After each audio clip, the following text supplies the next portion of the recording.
시청자 여러분 안녕하십니까? 경북 동해안 지역은 어제 오늘 장마 전선의 영향으로 제법 많은 양의 비가 내려 가뭄 해갈에 큰 도움이 됐습니다.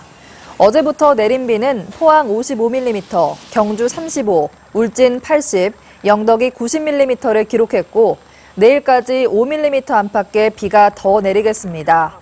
내일은 흐리고 비가 내리는 가운데 아침 최저 기온은 18에서 20도, 낮 최고 기온은 22에서 26도의 분포를 보이겠습니다. 바다의 물결은 1.5에서 4m로 높게 일겠습니다. 포항시가 포항의 신성장 동력을 만들기 위해 유망 강소기업 17곳을 선정하고 본격 육성에 들어갔습니다. 포스텍 등 관련 기관들도 협약을 맺고 기술 보급과 자금 지원 등에 나서기로 했습니다. 임재국 기자가 보도합니다. 포항 테크노파크에 입주해 차량용 카메라 영상 기술을 개발하는 한 전문업체입니다. 올해 포항시의 유망 강소기업에 선정돼 연구개발 분야에 탄력을 받게 됐습니다. 연구개발 중심의 이제 좀 R&D 중심의 회사다 보니까 저희 같은 경우는 포항에 입주를 하면서 지역 대학들하고 연구소 기관들하고 지금 협업을 통해서 그걸 사업화하는 쪽으로 좀 진행을 하고 있는데 이러한 부분이 좀 더 가속화돼서 사업화하는 데 많은 도움이 될 것 같습니다. 이 업체를 비롯해 포항시가 선정한 유망 강소기업은 17곳, 혁신 기술을 갖고 있거나 성장력이 높은 기업으로 구성됐습니다. 철강 일변도의 기업으로 구성되어 있어서 실제로 R&D 기능도 없고 포스코 위주의 기업으로 되어 있는데 포항의 신성장 동력을 만들기 위해서 우수한 기술력이라든지 장래 가능성이 있는 업체를 R&D 기능을 모아서 적극적으로 지원해서 그 기업이 강소기업이 되도록 그렇게 적극 지원할 계획입니다. 포스텍과 중소기업진흥공단, 포항상공회의소, 대구은행 등 8개 관련 기관도 포항시와 협약을 맺고 기술과 금융, 인력 지원 등에 나서기로 했습니다. 기업의 애로사항들도 많을 테니까 그거에 맞는 전문가들 저희가 직접 선정해서 1대1로 그 기업에 맞는 일을 갖다 저희가 하려고 그렇게 하고 있습니다. 포항시는 올해 17개 업체를 시작으로 2020년까지 유망 강소기업 100개를 육성하기로 했습니다. MBC 뉴스 임재욱입니다. 경북 지역의 메르스 관찰 대상자도 20명으로 감소했습니다. 오늘 현재 도내에는 자가격리자 12명으로 하루 새 9명이 감소했고 능동 감시자는 8명으로 17명이 줄었습니다. 특히 지난 22일 확진 환자 1명과 의심 환자 2명이 최종 퇴원한 이후 5일째 의심 환자조차 발생하지 않고 있으며 질병본부로부터 추가 관찰 대상자도 내려오지 않고 있습니다. 경상북도 교육청은 메르스 확진 환자가 발생해 휴업을 실시한 포항시 기계면 지역학교의 여름방학 기간을 단축한다고 밝혔습니다.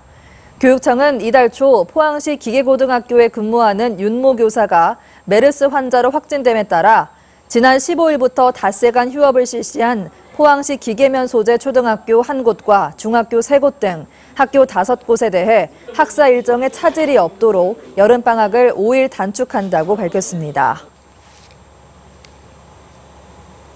울진 지역에 평균 80mm의 장맛비가 내리면서 간이 상수도에 의존하던 24개 마을에 제한급수가 해제됐습니다. 하지만 지방 상수도 공급 지역인 울진읍과 죽변, 북면 지역 7,000세대의 제한급수는 남대천 상류에서 계곡물이 취수 지역인 하류에 도달하는 2-3일 후에야 해제될 예정입니다. 농업용수는 사정이 한결 나아져 천수답과 밭작물은 해갈이 됐지만 저수율에 변화가 없어 완전 해갈에는 미흡한 상황입니다. 동국제강이 오는 8월 포항 이후판 공장의 가동을 완전 중단하기로 결정해 협력업체와 근로자 등은 물론 지역 경제에도 적지 않은 타격이 우려됩니다. 이후판 공장의 가동이 중단되면 포항제강소에는 형강, 봉강, 제강공장만 남게 됩니다. 동국제강 포항제강소는 후판 공장 폐쇄에 따른 부작용을 줄이기 위해 협력업체와 근로자 등에 대해서는 다음 달 말까지 다양한 구제 방안을 검토하고 있다고 밝혔습니다.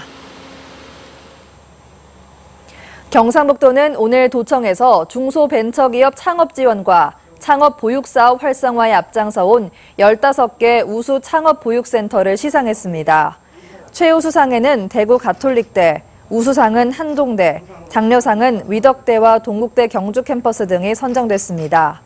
우수 창업보육센터에는 도지사 표창패와 함께 최우수 4천만 원, 우수 4개 센터는 각 2,500만 원, 장려 10개 센터는 각 1,600만 원의 상사업비가 지원됩니다. 지난해 도내 24개 창업보육센터 524개 입주기업의 총 매출액은 1,344억 원으로 전년 대비 9.5% 신장했습니다.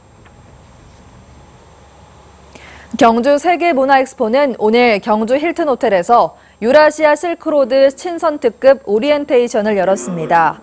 유라시아 실크로드 친선 특급은 다음 달 14일부터 19박 20일 동안 유럽과 러시아 10개 도시를 돌며 국제학술대회와 세미나, 인문학 콘서트 등을 통해 실크로드 경주 2015를 알리는 프로젝트입니다. 경상북도와 외교부 등이 주관하는 이번 사업에는 별도로 선발된 탐험대 등 200여 명이 참가합니다. 포항 상옥 슬로우시티 추진위원장 서모 씨가 불법으로 국공유림을 훼손했다는 지난 10일 포항 MBC 보도와 관련해 행정당국이 사건을 기소 의견으로 검찰에 송치했습니다. 포항시는 서 씨가 자신의 농장과 인접한 시유지 임야를 무단으로 깎아내 밭으로 사용하는 등 산림훼손과 불법 형질 변경 사실을 확인했다며 서 씨에 대한 기소 의견으로 사건을 대구지검 포항지청에 송치했다고 밝혔습니다. 한편 영덕 국유림관리소는 서 씨가 국유림의 소나무를 불법 반출한 데 대해 변상금 660만 원과 원상복구 조치를 내리고 불법 건축한 축사에 대해서도 철거 명령을 내렸습니다. 사업주가 퇴직 근로자에게 임금과 퇴직금을 체불할 경우 국가가 대신 지급하는 체당금은 현재는 고용노동부 장관이 인정한 경우에만 지급되지만 다음 달부터는 법원의 확정 판결로도 소액의 경우에는 지급됩니다. 이상으로 포항 MBC 이브닝 뉴스를 마칩니다. 고맙습니다.